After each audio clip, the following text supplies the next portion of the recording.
So we're here at Natural Bridge Caverns. This time it's going to be Hidden Wonders Tour. So let's head on in and see what's wonderful.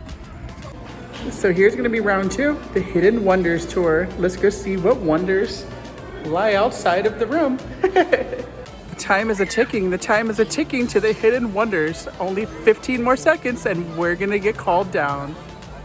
The reason I've stopped us right here is because if you look right behind you to your left, you guys are going to see our namesake, and that'll be that 60-foot long natural bridge. So geologists theorize that this area was the large upper room of our cavern until about 5,000 years ago when the ceiling collapsed due to weathering and erosion, and that left behind not only our sinkhole, but also that natural bridge. So below the natural bridge, you're going to find the entrance to our discovery cavern, and this is going to have a little bit of a different tour and a different story. But instead of heading to our sinkhole today, we're actually going to continue to follow this path so we can go inside our hidden caves. So if you guys are ready, you guys can follow after me. But before we can head on inside, there are a couple things that we do have to cover on the surface. The first of which is a disclaimer, because the cavern is 70 degrees with 99% relative humidity. Trails are steep and wet, and we'll be walking down over 190 stairs. So with that being said, if you have mobility or balance issues, you might want to walk out of the cave instead of riding on the BAT or belt-assisted transport. If that doesn't make much sense to you guys now, and you guys are like, well, what's the BAT? What's with all the stairs? That's okay, because at the end of the tour, we're going to cover the BAT in a lot more detail. But if as you're walking down the stairs, it's a little bit more of a challenge than you initially thought, maybe walking out of the cave is a better option than riding the BAT. But again, don't fear that now, because we're going to cover it a lot towards the end of the tour. But also, let's go over the rules. So the first rule, but also the most important one, is going to be do not touch our formations. And that's because our formations are still growing, so even the slightest touch will break or damage them. It's also against Texas state law to damage any formations because we are a natural national landmark. So we've gone through great lengths to provide access to these caves, and we just need y'all's help to protect them. And as we're making our way inside, just remember to watch your step, because again, those surfaces are steep and wet. But a good rule of thumb is to take slow, small steps while holding on to the handrails. And as we enter, the doors that we enter are not going to be the doors that we exit. So our tour is one way. All that means is just remember to take your belongings with you, because don't place anything down in any of the rooms, because we're not going to re-enter those rooms. When you're asking yourself what can you take with you, the only thing we prevent you from taking will be any outside food or drinks other than bottled water. So if you had anything other than bottled water, there's a trash can right behind the gazebo. Just discard of that prior to us entering. And as we make our way inside, we encourage taking pictures. This could be pictures with or without the flash. That's entirely up to you. However, if we do happen to see any bits of wildlife, all that I ask is that you guys don't interact with them, and this includes taking pictures of them because we want to leave them as undisturbed as possible. However, other than the rules, let's talk about karst. So karst is a landscape with eroded limestone, and this produces unique geological features like sinkholes, aquifers, and caves. Our natural bridge is an example of a sinkhole in a karst landscape. So speaking of the natural bridge, again below it, you're going to find that entrance to our discovery cavern. Our discovery cavern had a surface opening, so it's how the original explorers first entered it, but it's also how everyone knew it was there. However, the caves that we are about to enter did not have a surface opening, and it also didn't have any indications of a cavern space below. So if you're asking yourself, this cave didn't have any surface opening, no surface indications, how do we know it's here now? How are we actually entering it? Well, that involves the exploration in the late 1960s. So in the late 1960s, the Wiest family, the owners of the land, as they were developing and discovering the caverns to the north, they saw the sinkhole and they said, what if that was the center of the cave to collapse rather than the start of a cave to collapse? So in running with this theory, they came to the south, but again, they found nothing. No surface indications or any surface entrances. This didn't stop them, so they decided to drill a series of pilot holes. These holes were going to be about 6 inches in diameter and 200 feet deep. The first 3 that they drilled came up with nothing, but again, they kept trying, so they drilled a 4th one. This 4th hole, the drill bit went down 80 feet until eventually it fell off, and that meant it hit a void or an open space. However, they didn't want to rush to the fact of sending explorers in there just because they didn't know what was down there. So instead of lowering people, they decided to hire a local photographer who would lower his camera 80 feet into the darkness and take a series of 4 pictures. This camera was especially important because not only could it be triggered with a remote, but it also had the flash. However, even though this camera took a series of 4 pictures, this was the 1960s, so it took a week for that film to develop. Once that film finally came back to them though, they saw they had 3 white images and 1 black one. To us, it doesn't look like they found much because there's only 2 different colors. However, those 2 different colors told them everything they needed to know about the space. The 3 white images meant that whatever direction that camera was facing, there was a wall or an object that was pretty close by because the flash would hit that and it entered the camera shutters prior to them closing. So those 3 photos captured the light from the flash. The 1 black image meant that whatever direction that camera was facing, the wall or the object was too far away, so it meant that one direction, the camera shutters closed without capturing any light. That 1 black image was a promising enough lead for them, and so they widened that 4th well shaft hole into 22 inches in diameter, which is roughly large enough to fit 1 person. And then they began to lower our 3 explorers, Jack, Reggie, and Miles, into the depths, and they actually used this winch below the video. And today, we are going to see what they found. So we're about to enter this cavern space that really had no access to sky, tree, or sunlight. The only lights that are currently down there are just the ones that we placed just to see what was made by rock, water, and time. So before we head on down, does anyone have any questions? If not, if you guys are ready, I am too, so let's head on in. I'm terrified.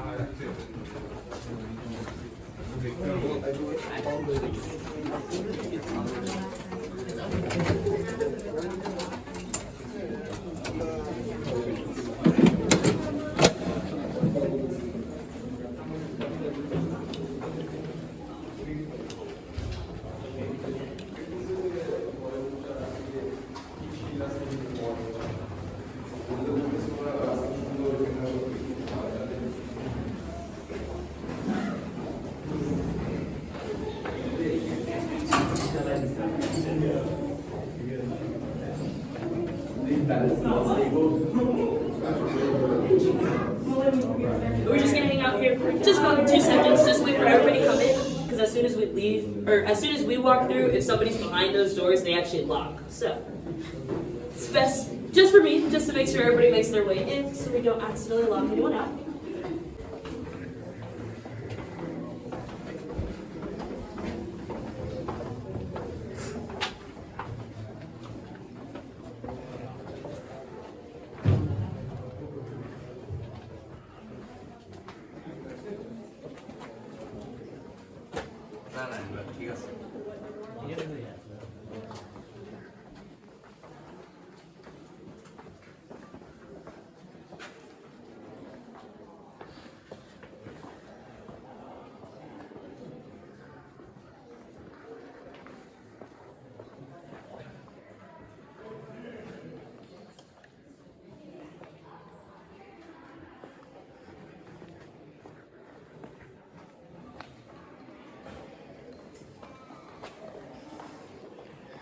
This is one awesome room, guys. It's huge.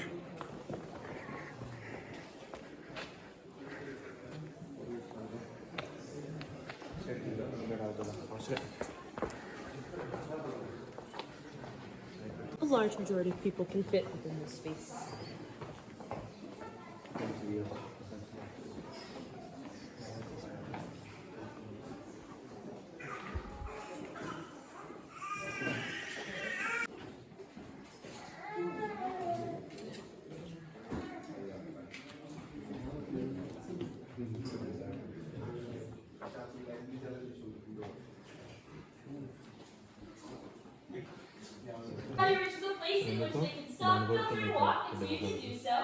However, just know we are now 130 feet below the surface in the bottom of the Jeremy room. So standing in the bottom half of the room, if everybody looks all the way back up towards the top of the space at where we just left, you're going to notice this room has a rather unique shape because it does have that circular or dome-like shape, which is why the shape of this room is called a breakout dome. Breakout domes tell us that at one point in time there was a collapse because breakout domes are made by a process called collapse modification. We do have evidence of this collapse all around us, and it'll be these pieces of limestone that we call breakdown that you're going to see scattered throughout the space. However, you're going to notice much of the breakdown in this room is actually covered in a layer of formation. That tells us of the room's stability because we wouldn't see any of these formations today if the room was unstable. So after that initial collapse, the rooms reached a stable layer, which allowed the formations to grow. However, if you're asking yourself, well, what is the space made of? Well, about 100 million years ago, text was covered in a warm, shallow sea. That warm, shallow sea allowed decaying plants and animals to sink to the bottom and mix with dirt and sediment to form layers. As these layers would build, the bottommost layers would be under so much pressure that they would collapse into rock. That rock is all around us, and it'll be the limestone that makes up our cavern rooms. This was a solid chunk of limestone, though, until about 20 million years ago, when the bedrock above us shifted and this created faults, cracks, and joints. There's still a lot of those noticeable faults, cracks, and joints, because again, if you look up at the ceiling of this room, you're going to see there's those cracks within the ceiling itself. And those faults, cracks, and joints allowed water to flow into our cavern and carve out small voids or small empty spaces. Eventually, that water receded, and then these voids began to collapse on each other to create large cavern chambers, much like the one that we are currently standing in. Given enough rock, water, and time, an empty space like this, all the formations that we see today have grown. So does anybody happen to have any questions about the bottom of the Jeremy room?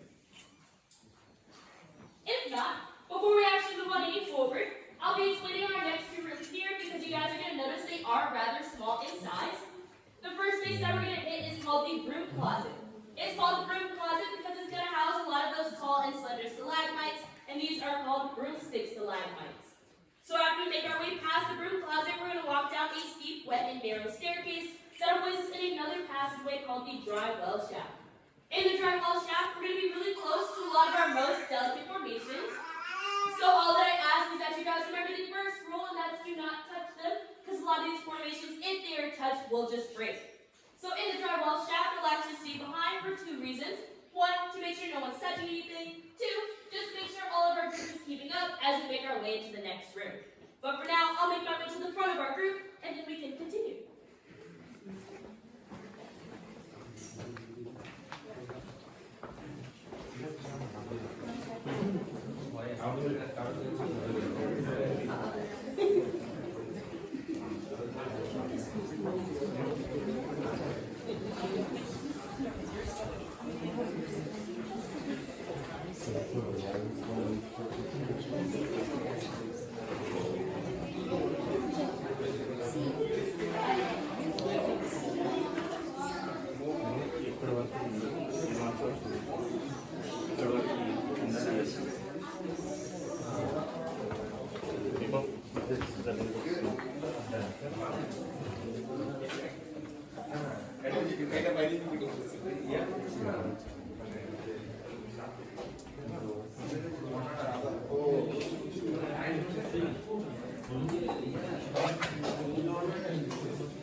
Always.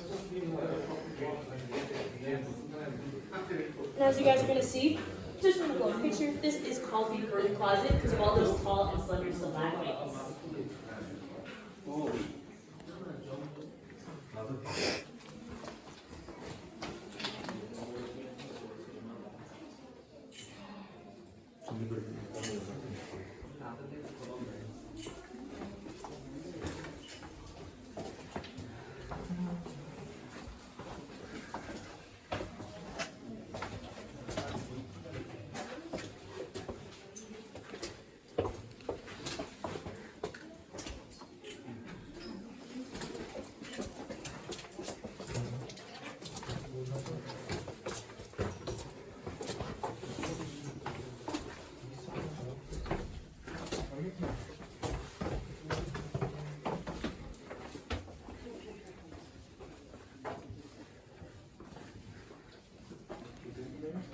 These are so pretty.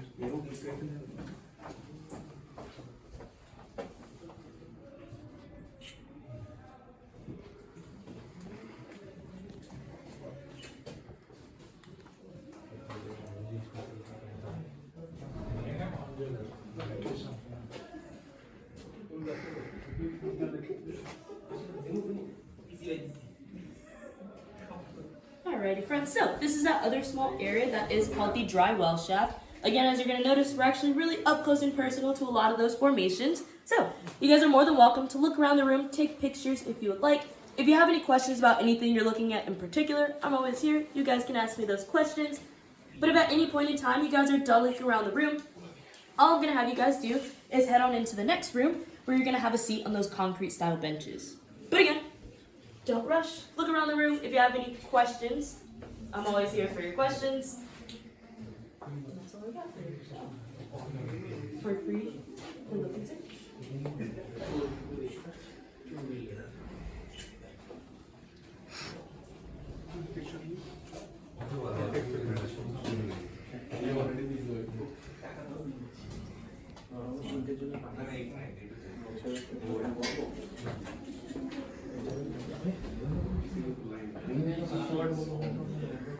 So, yeah, it's just due to like running water. So if the water like flows along the wall, it will drip off as it keeps on dripping. It creates like those kinks.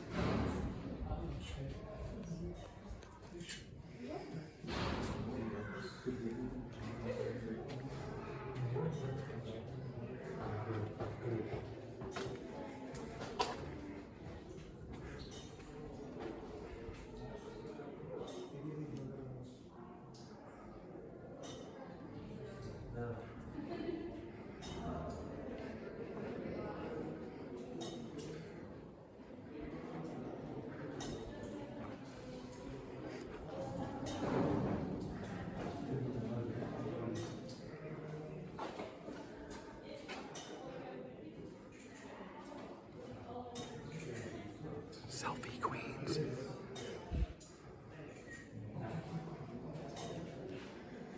So, now with all the lights on, we're able to see the cathedral room in full effect. Because if you look down at the formations, either in front or behind you, it really just depends where you're sitting, you're going to see there's a wide variety of colors. Generally speaking, the lighter the color of the formation, the less organic material, like decaying plants and animals, that were once on the surface and in that soil that got collected by that water when it came dripping down. Again, darker colors are going to be because of more decaying plants and animals. However, we are still trying to figure out why these colors come out the way that they do. We just know that in placing these new LED lights, these colors show up a lot brighter than we've seen in the past. So it is an ongoing process for us. Something else that's an ongoing process for us involves that small white plate on the formation that was given to us by the geology department at the University of Texas in Austin, and it measures calcite deposition. All that means is the water that drips down is going to hold that calcite, which is the mineral that our formations use to grow. The goal of that plate is to correlate the current drip patterns to the current climate, just to see if we can figure out what the climate of Texas was like eons ago, because as our formations grow, they'll record that kind of data. That study and a lot more of our caverns are being conducted by those geology students at the University of Texas in Austin. Something else that's really cool about the cathedral room, but also one of my favorite formations, are going to be these soda straws. The soda straws are going to be the thin and hollow stalactites that we see present on the ceiling. But if you're looking in this immediate area and you're like, yeah, I have no clue what you're talking about. I don't know what I'm looking for. Well, look no further, because if you look out in the distance over the bridge, you're going to see there's a fairly large cluster of what kind of looks like icicles. However, those are not icicles because those are the soda straws. Soda straws are really cool because they are hollow on the inside, so the water moves through them, similar to a drinking straw, which is how they get their name. Because the water moves through them, there's only a thin layer of calcite on the outside, which makes them pretty delicate. So soda straws are going to continue to grow until they either break from their own weight, but if they touch the ceiling and the floor, they will then be considered a column. Even though soda straws are pretty delicate, they are not rare. Soda straws happen throughout many caverns just because a lot of stalactites are actually going to stack out as one. However, you might notice the soda straws in these caverns are a lot longer than the ones you might have seen in the past, and that is due to the presence or absence of bats. So if you're asking yourself, well, why are bats involved with soda straw length? Well, bats use sound waves, also known as echolocation, to move around and rather see in the dark. However, since soda straws are so thin and hollow, bats actually don't register them with echolocation, so even the smallest bat, when flown into one, will just break it off the ceiling. Thousands of years ago, bats used to live in our discovery caverns, which is why those soda straws only average about 6 inches in length. However, since bats at no point in time can enter or live inside of these caves, these soda straws average about 6 feet in length. So very noticeable difference, 6 inches versus 6 feet, due to the presence or absence of beds. A lot of information I've thrown at you guys up till now, but does anybody happen to have any questions? I heard what's that noise, and there is a sound like show in the next room. We're gonna get there too, so we're gonna hear the noise, but there's also lights to go with that noise, so it's a lot cooler than it sounds in this room. Any other questions for me? If not, before we move on any forward, it's a lot easier if I explain it here, just because the next set of instructions can be a little bit confusing. But out in the distance, you're going to see there's a bridge. That bridge will allow you guys to overlook the deepest point in our tour today, 200 feet below the surface, and it's called Cathedral Canyon. That's called Cathedral Canyon, and this is called Cathedral Room, because on the left-hand side of the bridge, there are going to be some formations that look like pipe organs. Whenever I give you guys the go, you're going to head on that bridge. The reason I'm not going to move forward first is because if you want to look out and take some pictures, it's kind of hard to do because all the lights will start turning off. So this is the important set of instructions I will give you.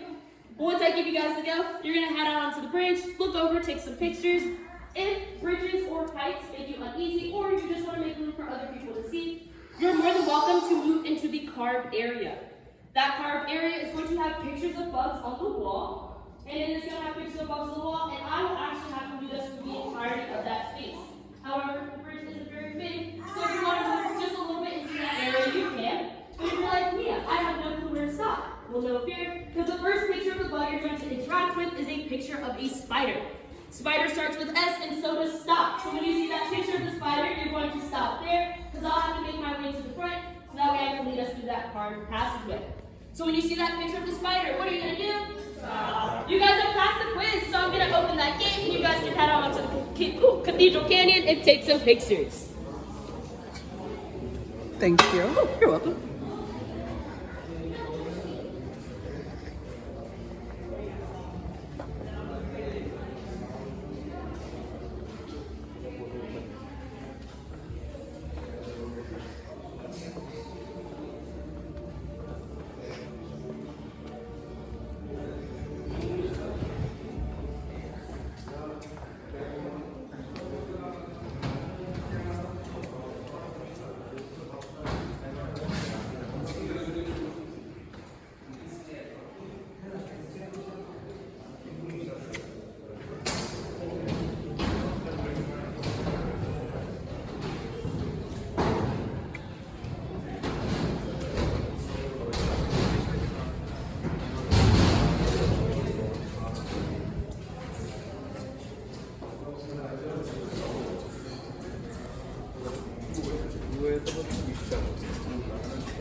See him now.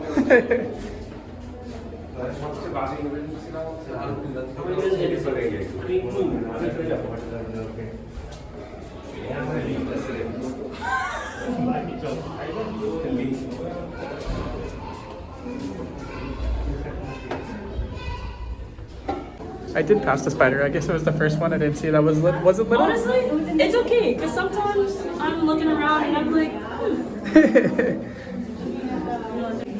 Now we're back to the room. We passed the spider, but it's okay. it's okay. Now we're in this crazy, crazy big room. There you go. So, all we're going to do is just hang out here. They're going to watch their video.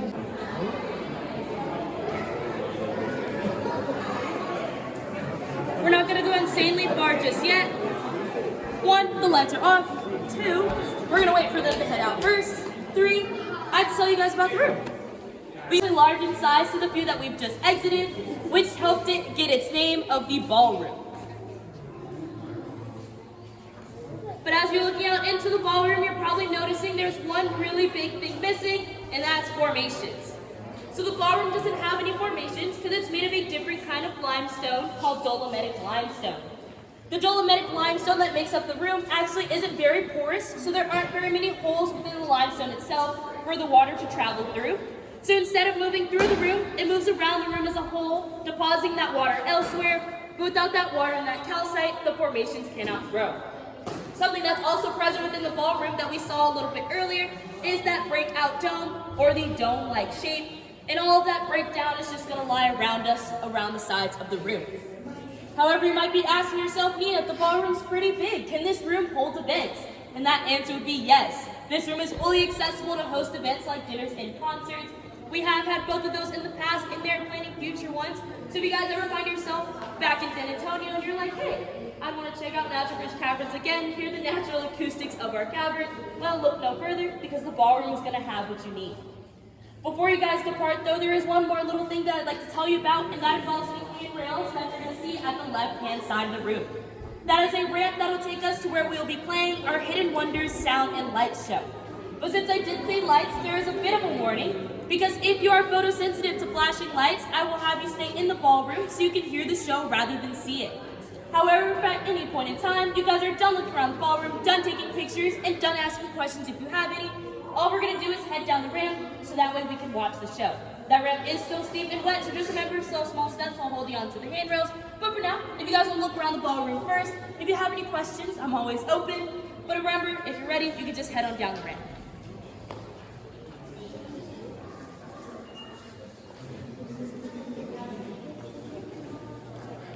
This would be a really fun place to have a punk rock show. Very much so. Catch you in the circle pit.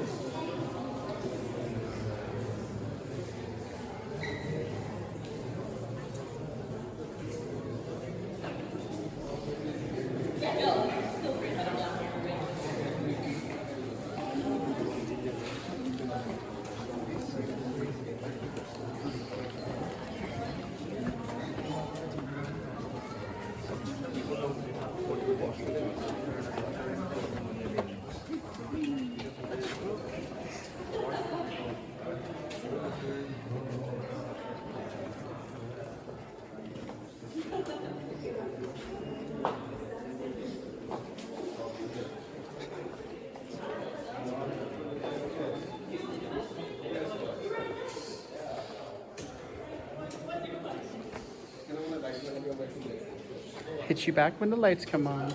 Friends, we are about to watch our Hidden Wonders Sound and Light show, but before we do, I'll tell you a little bit about it, because we are about to see an artistic interpretation of how our caves were formed by rock, water, and time. The show will start and end with a moment of darkness when the lights are on and will proceed in 4 parts. First, we'll hear and see water overhead. Next, we'll hear the cracking of the earth. Next, we'll see the growth of formations. And finally, the discovery and continued exploration of the cave. If you guys would like to record or take pictures of the show, you are more than welcome to.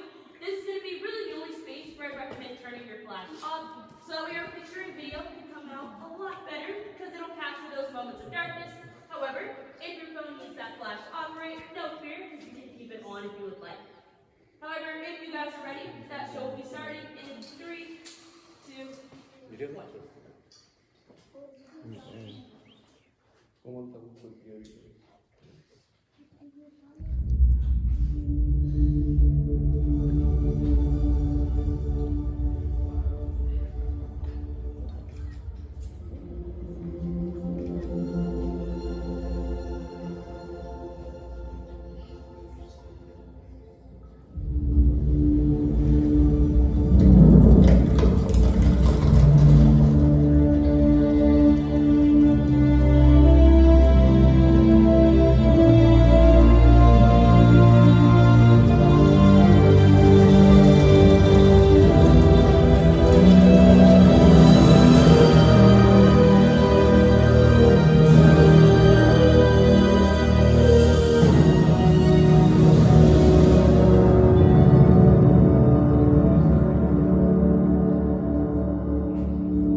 that. Now is your opportunity. One thing about these lights, I don't control when they turn on, when they turn off, or how long they stay on. All I know is give it about a minute and they'll start to turn on. I'll do my best to give you guys those warnings. But if you guys are wondering, well, where are we going next? All we're going to do is head back into the ballroom. So once everybody's back in the ballroom, we're going to talk a little bit about how we're going to exit. So if you're like down there, y'all guys got about 10 more seconds before the lights do turn off. Again, 5, 4, 3, 2, 1. and a safety second. Sound tells us everything we need to know. So if you're ready, just direct your attention to that TV. Let's learn how to ride the bat. The bat, or belt-assisted transport, is a moving belt similar to a treadmill. It will take you to the exit in about 5 minutes. There is an incline, but we'll explain how to adjust to that. When it's your turn, our team member will let you know that you are next. They will remain at the controls and will help you get your balance initially. We'll ask you to get on one at a time and stay 6 feet apart, unless you're with children or someone who needs help. Then you can ride together. The best way to get on the bat is to walk right on without stopping. Walk, walk, walk on. Put one foot in front of the other, kind of like a lunge, and lean slightly forward. There is a handrail along the wall to help you balance while you ride. Please do not hold on to this, it doesn't move. Keep in mind, the bat moves at about the same speed as you leisurely walk. Other than the rail, don't touch the walls. As they say, keep your hands inside the ride at all times. You can also readjust your feet as you ride. You may feel little rollers under your feet. No walking, horseplay, or sitting, and skip using your cell phone. Please maintain about a 6-foot distance. When you exit at the top, another member of our team will be there to give you a hand. If you think you'll need a little more help, just wait in the back of the line so our team member can give you extra attention. If you believe you're not up for this ride, it is fine. You can definitely walk up, and it's a pretty nice walk. We have 2 rest areas where you can stop and take a picture. We hope you enjoy the ride on the bat.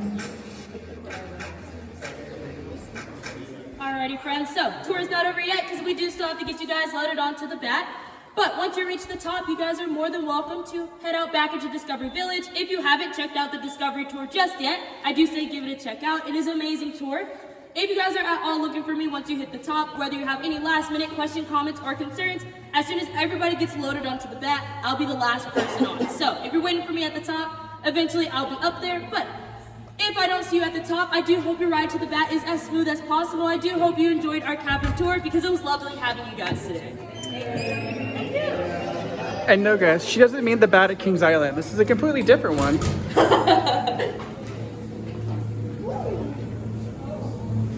Alright, so I'm gonna have you stop right there for just a second. We're gonna wait for some more people to load in, and then we'll start getting you guys loaded on. Surf's up, surfing the bat. All bat on track. This is really cool. It's like vibrating your feet too. Never ridden like a little conveyor this steep of an angle before. This is awesome.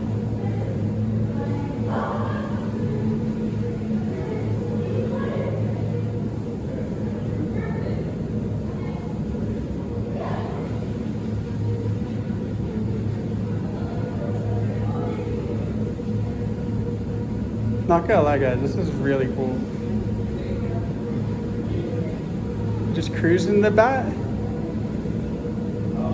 Cruising the bat. How many of you got to ride the original bat at Kings Island? I never did, but I have ridden the new bat that's at Kings Island. I don't know why, but anytime I hear the bat, it makes me think of Kings Island. There's that place to get stoned she was talking about.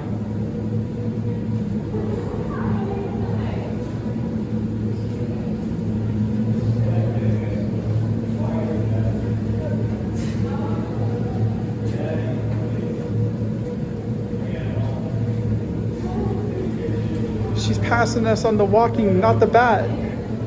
How about it? She's passing us. The bat doesn't go fast. I feel the bat struggling though. It's wobbling back and forth. It's slow, yeah.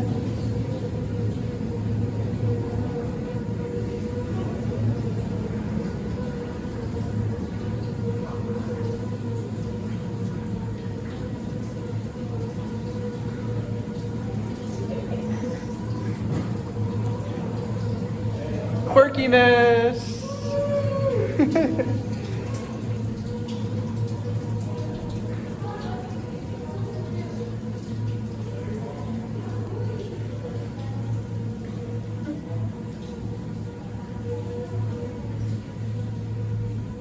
This is so crazy awesome.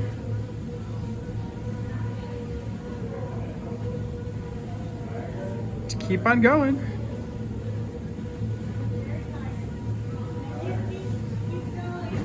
Keep on going. It's just going. It's going and going. Now I can safely say that I've surfed the bat in a cave. You know, you just keep on surfing all the way up. I do feel like this is the longest conveyor I've ever been on. I feel the bat starting to struggle and jerk. It's starting to struggle. Too many people are on the bat. The bat's riding like an old arrow. It's riding like an old arrow. Because the bat at Kings Island's an arrow, so you gotta say an old arrow. It's struggling like the bat should. So if this is the bat, does this make this the Bat Cave? Maybe we'll find the Batmobile and Batman at the top of the cave. Wishful thinking. Wait, I just saw Batman when I was at Six Flags. That's where Batman stays, is at Six Flags, not in the Bat Cave. Oh wait, he stays in the Bat Cave, but that's in Gotham. Only if Batman had an escalator to get to the Bat Cave. We're almost there, almost to the tippy top of the Bat Cave. Prepare to unload. That means that I'm gonna let you guys go. In a couple seconds. You need some more bat action. There's the end of the cave and the end of the bat.